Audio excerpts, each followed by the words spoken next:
राधे राधे। आप सब में स्थित परमात्मा को प्रणाम करके आज मैं श्रीमद् भागवत महापुराण के तृतीय अध्याय के 8वां अध्याय को हम सब प्रारंभ करेंगे। 8वां अध्याय ब्रह्मा जी की उत्पत्ति। श्री मैत्रेय जी ने कहा, विदुर जी, आप भगवत भक्तों में प्रधान लोकपाल यमराज ही है। आपके पुरु वंश में जन्म लेने के कारण वह वंश साधु पुरुषों के लिए भी सेव्य हो गया है। धन्य है आप निरंतर पद पद पर श्री हरि की कीर्तिमयी माला को नित्य नूतन बना रहे हैं।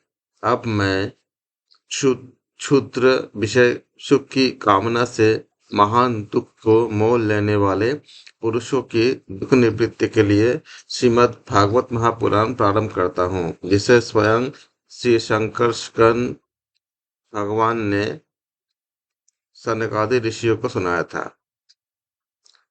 अखंड ज्ञान संपन्न आदिदेव भगवान संकर्षण पाताल लोक में विराजमान थे। सनत कुमार आदि ऋषियों ने उनसे परम पुरुषोत्तम ब्रह्म का तत्व जानने के लिए उनसे प्रश्न किया। उस समय शेष जी अपने आश्रय स्वरूप उन परमात्मा की मानसिक पूजा कर रहे थे, जिनका वेद वासुदेव के नाम से निरूपण करते थे। उनके कमल कोश सरीखे नेत्र बंद थे। प्रश्न करने पर सनत कुमार आदि ज्ञानी जनों के आनंद के लिए उन्होंने अधखुले नेत्रों से देखा।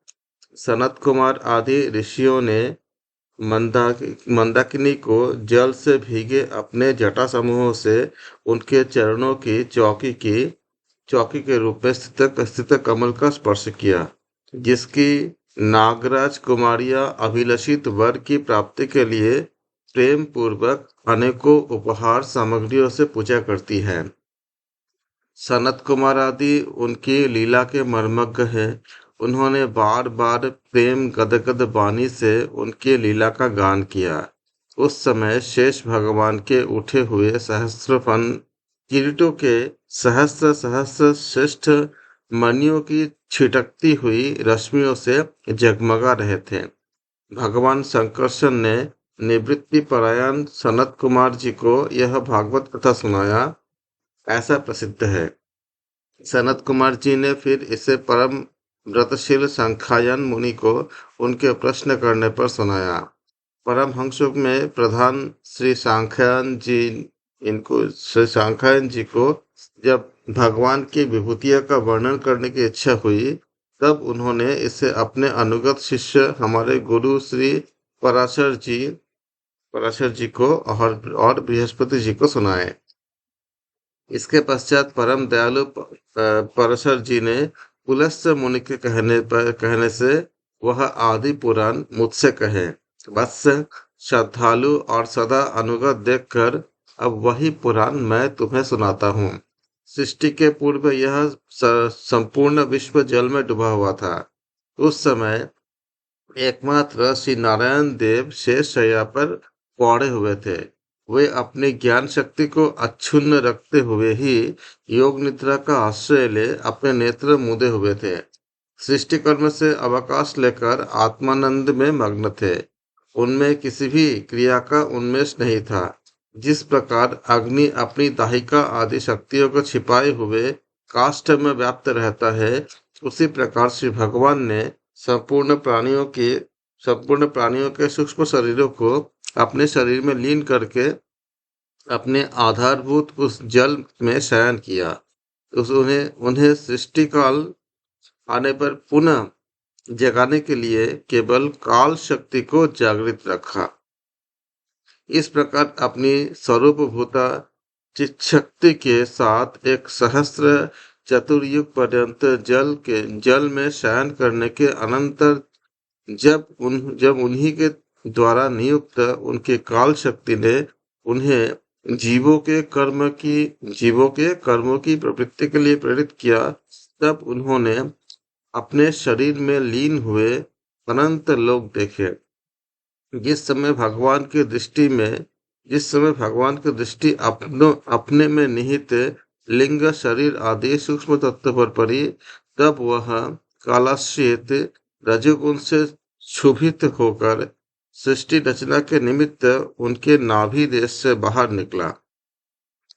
कर्म शक्ति को कर्म शक्ति को जागृत करने वाले काल के द्वारा विष्णु भगवान की नाभि से प्रकट हुआ वह सूक्ष्म तत्व, जब ये सूक्ष्म तत्व जब नाभि से जब प्रकट हुए, तब ये कमल कोशों के रूप में सहसा ऊपर उठा और उसने सूर्य के समान तेज से उस अपार जल राशि को दादीप्यमान कर दिया।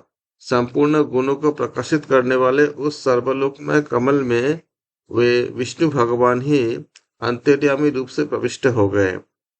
उसमें से बिना पढ़ाए ही स्वयं संपूर्ण वेदों को जानने वाले साक्षात वेद मूर्ति श्री ब्रह्मा जी प्रकट हुए, जिन्हें लोग स्वयंभू कहते हैं।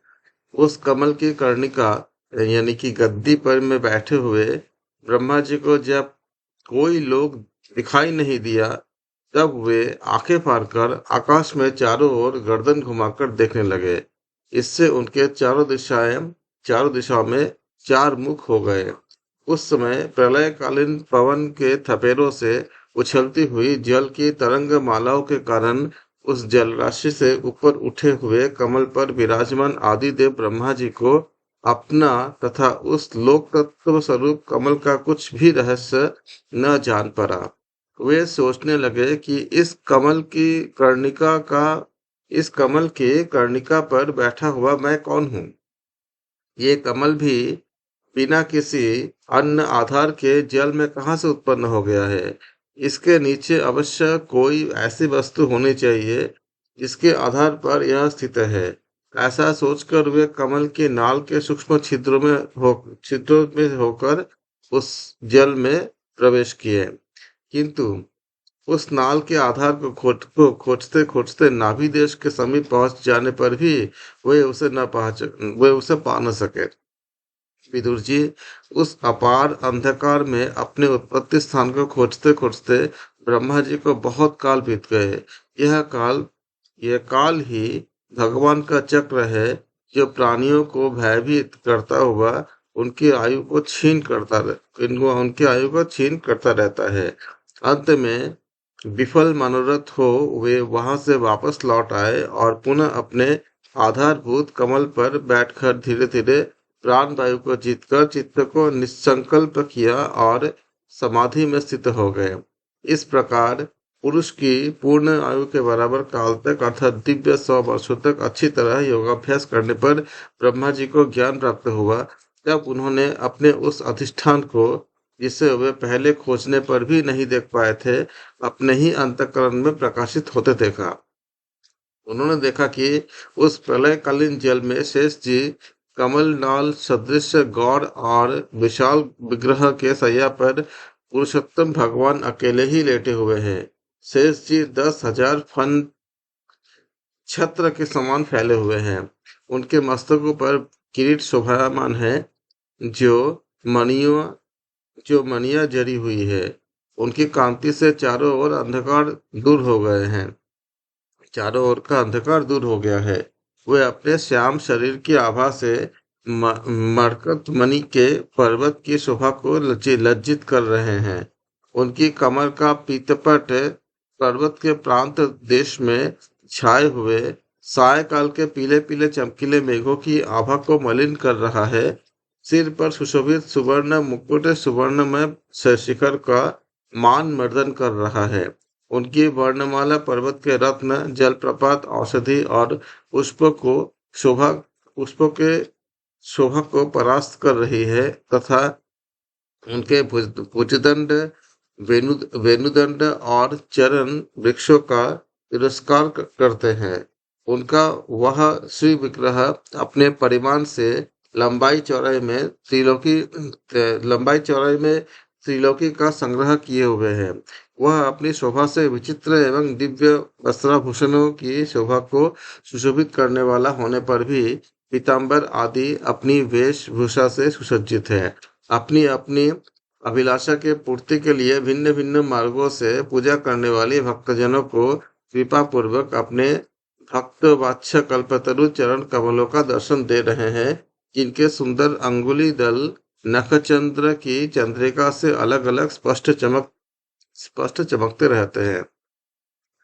सुंदर नासिका अनुग्रह वर्षी भाव है, कानों में झिलमिलाते हुए कुंडलों की शोभा, बिंबाफल के समान लाल लाल अधरों की कांति एवं लोकार्तिहारी मुस्कान से युक्त मुखार बिंदु के द्वारा वे अपने उपासकों का सम्मान अभिनंदन कर रहे हैं। वत्स, उनके नितंब देश में कदम्ब कुसुम की केसर के समान पीत वस्त्र और सुवर्णमयी मेखला सुशोभित है तथा वक्षस्थल में अमूल्य हार और सुनहरी रेखा वाले श्री वत्स चिन्ह की अपूर्व शोभा हो रही है। वे अव्यक्त मूल चंदन वृक्ष के समान है।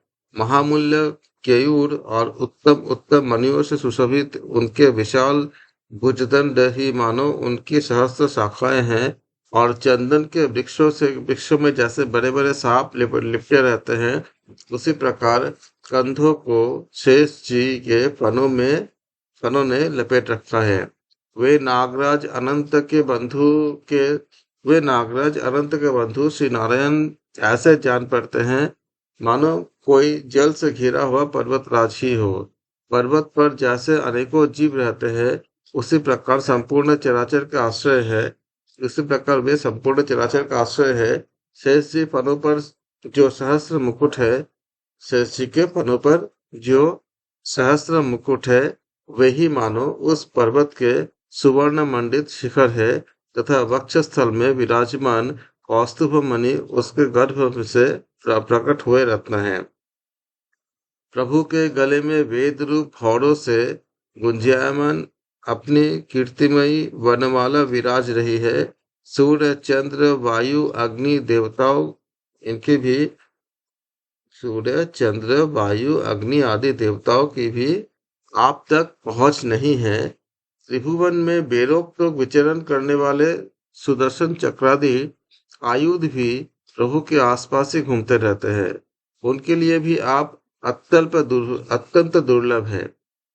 तब विश्व रचना की इच्छा वाले लोक विधाता ब्रह्मा जी ने भगवान के नाभि सरोवर से प्रकट हुआ वह कमल, जल आकाश वायु और अपना शरीर, केवल ये 5 ही पदार्थ दिखे, इनके सिवा और कुछ उन्हें दिखाई न दिया। रजोगुण से व्याप्त ब्रह्मा जी प्रजा की रचना करना चाहते थे।